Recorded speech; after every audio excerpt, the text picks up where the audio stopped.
আসসালামু আলাইকুম বিসমিল্লাহির রহমানির রহিম সবাইকে স্বাগতম আমার চ্যানেলে। সকালে ঘুম থেকে উঠেছি, উঠেই বাহিরটা দেখলাম হালকা মেঘলা মেঘলা, আর মনে করলাম বৃষ্টি আসবে, কিন্তু বৃষ্টি আর আসেনি। মেঘলার পরে যে রৌদ্র উঠেছে আর কি বলবো।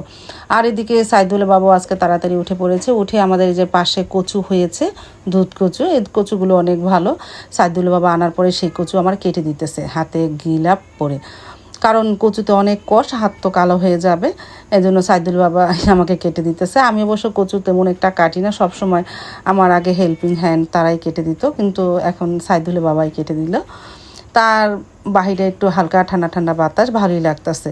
আমি কিছুক্ষণ হাঁটলাম বাহিরে, চলে আসলাম রান্নাঘরে। আটা ছানানো ছিল ফ্রিজে, মনে করলাম 2টা পরোটা ভাজি, আমি আর সাইদুলের বাবা খাবো না।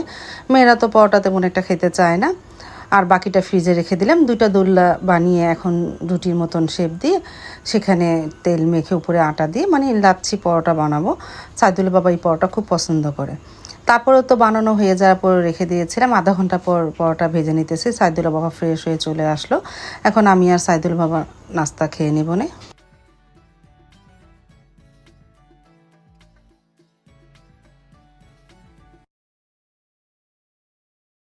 এই যে নাস্তা খেতেও বসে পড়লো সাইদুলের বাবা, আর সেদিন ফ্রিজে খাসির কলজা ফ্যাপসা ছিল, তাই একটু গরম করলাম। আর আমি ডিম পোস্ট করে নিয়ে আসতেছি, আমি ডিম পোস্ট দিয়ে খাবো। বিড়াল ছানাকে একটু রুটি দিল, ও তেমন একটু খেলো না। আর আমি এই যে ডিম পোস্ট করে নিয়ে আসলাম।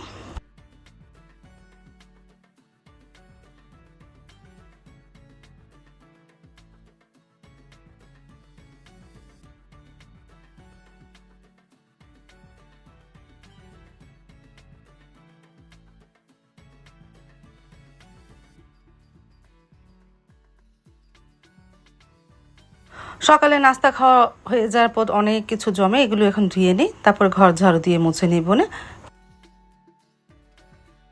আর এদিকে কচু কাটা হয়ে যাওয়ার পর ধুয়ে ঝরাদা রেখেছিলাম, এখন প্রেসার কুকারে দিয়ে সিদ্ধ করে নিব। হালকা একটু পানি দিয়ে লবণ দিয়ে সিদ্ধ করে নিব। প্রেসার কুকারে দিলে তাড়াতাড়ি সিদ্ধ হয় আর অনেকটা নরম হয়।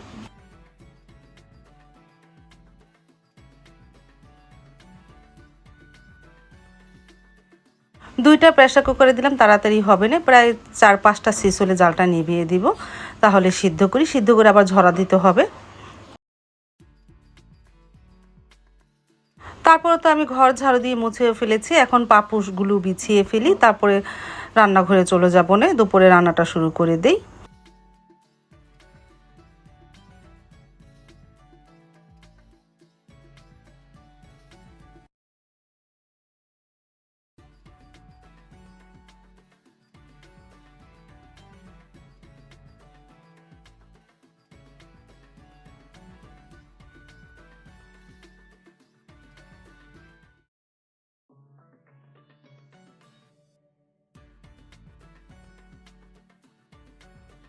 আর এদিকে তোমাদের দেখাচ্ছি, এই যে কচু সেদ্ধ করে ঝরা দিয়ে রেখেছি, আস্তে আস্তে পানিটা অনেকটাই পড়ে যাবে, তারপর চিপড়িও পানি ফেলে তারপরে বাগার দেব।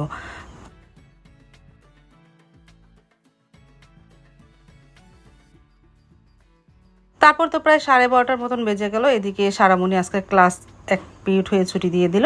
সারামণি 2 বান্ধবী এসেছে, ওরা আমার ব্লগ দেখে বলতেছে তোমাদের বাসায় আমি যাব। তারপর ওরা 2জন এসেছে আমার সাথে দেখা করার জন্য, বলতে পারো আমার ভিউয়ার্স আর সারামণির বান্ধবী।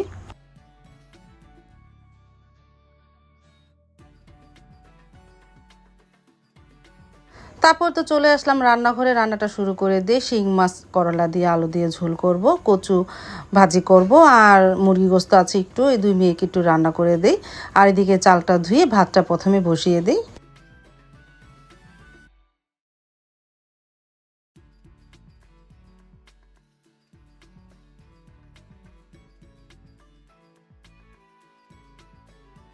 তারপর তো এক চুলায় ভাত বসিয়ে দিয়েছিলাম, এখন পেঁয়াজটাও ভেজে নিয়েছি, আদা রসুন দিয়ে হলুদ গুঁড়া মরিচ গুঁড়া ধনিয়ার গুঁড়া দিয়ে মশলাটাকে একটু কষানো হোক, শিং মাছটা রান্না করব।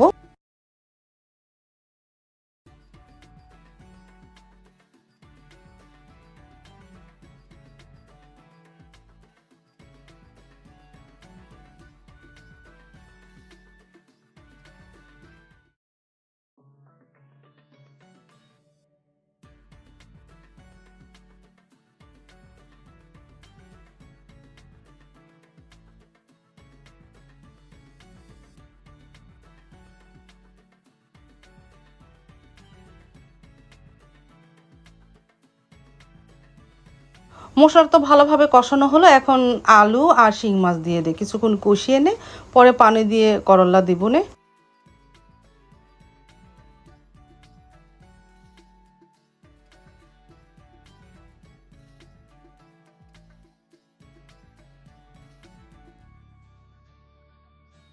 শিং মাছটা কষানো হয়ে যাওয়ার পর পানি দিয়ে দিয়েছিলাম, এখন একটু শাক দিয়ে ভালোভাবে নাড়াচাড়া করে করলা দিয়ে দিই, দিয়ে আস্তে আস্তে জালে শিং মাছের ঝোল রান্না হোক করলা দিয়ে।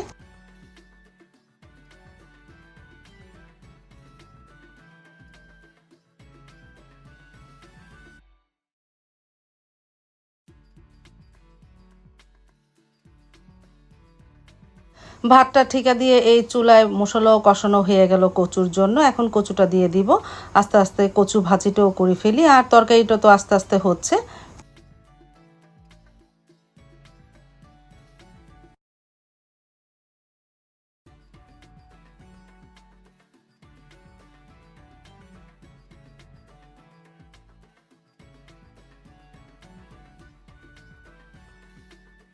তারপরে তো কচু ভাজিটাও হয়ে গেল, মাশাল্লাহ ঘনত্ব হয়েছে, মানে একটু আঠালো হয়েছে।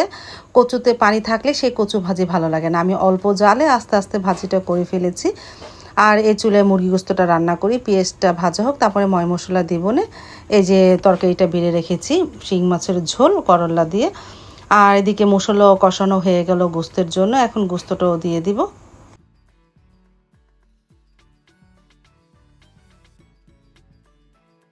কচু ভাজি হয়ে যাওয়ার পর পাত্রে বেড়ে রাখলাম একটা বাটিতে, আর এদিকে সাইদুল্লাহ বাবাও চলে এসেছে, নিয়ে এসেছে তালের শাঁস। তারপরে তো গোস্ত হয়ে গেল, তারপরে শিং মাছের তরকারি, কচুর ভাজি, ভাত সব হয়ে গেছে, আর তালের শাঁসও খাওয়া হয়ে গেল, আর লেবু তো কেটেছি। এখন খাবারটা ড্রয়িং রুমে নিয়ে যায়, আমরা খেতেও বসে পড়লাম আলহামদুলিল্লাহ।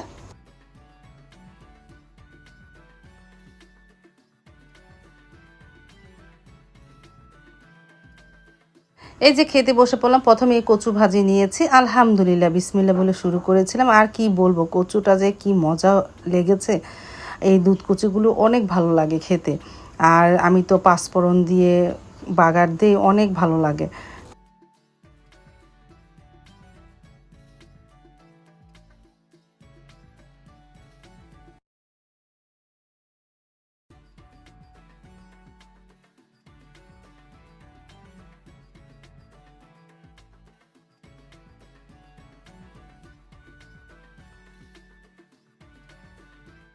দুপুরে খাওয়া দাওয়ার পরে তো আর ভিডিও করা হয়নি, আজকে সন্ধ্যার নাস্তাও তৈরি করি। যে গরম পড়েছে, রান্নাঘরে গেলেই অনেক গরম লাগে আর ঘাম, এই জন্য আজকে সন্ধ্যার কোনো নাস্তাও তৈরি করলাম না। তারপরে এই যে রাত্রে সাইদুল্লাহ বাবা চলে আসলো, আসার সময় লালমোহন মিষ্টিটা নিয়ে আসলো। এই দোকানের মিষ্টিটি এত ভালো, হৃদয় ঘোষের, আমাদের বালাসুরের, অনেক মজা। মাঝে মাঝে সেই সবসময় এই লালমোহন বানায় না, মাঝে মাঝে বানালে সাইদুল্লাহ বাবাকে বলবে।